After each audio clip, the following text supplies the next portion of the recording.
I'd like to invite Jim Bugenthal. Jim?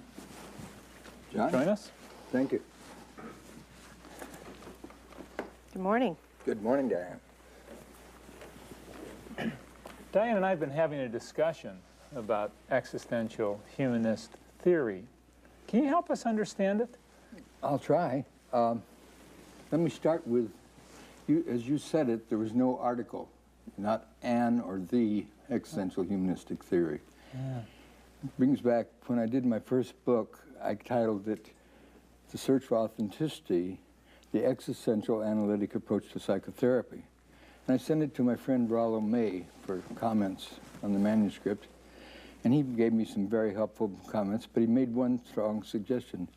Change the to an.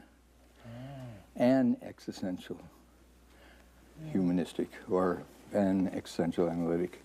And the point being that there is no one existential humanistic. There are a lot of different takes on that.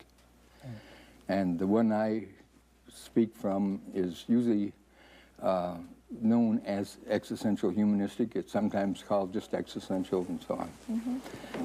We use existential to convey that the main focus of our concern is existence, the fact that we are, that we live, that we are aware of our living. We don't talk about a basic sex drive or a big drive for power or something like that.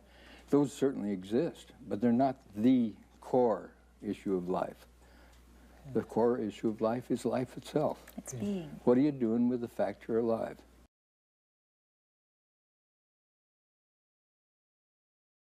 In a couple of minutes, we're going to watch you doing therapy. Can you tell us what your goals were as you This was met with Gina. With Gina, yeah.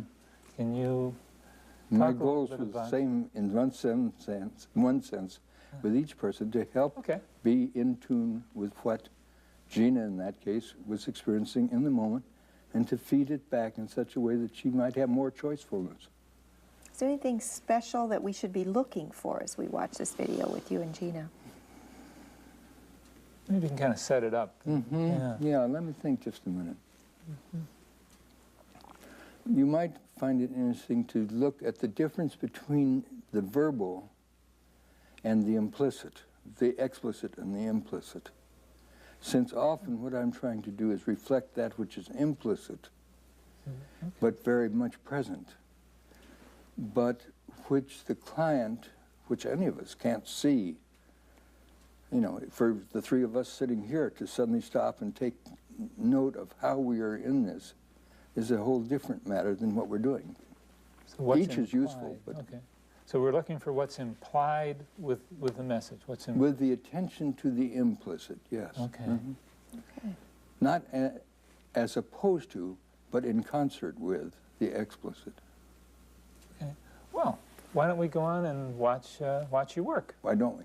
Thank you. Good. Okay.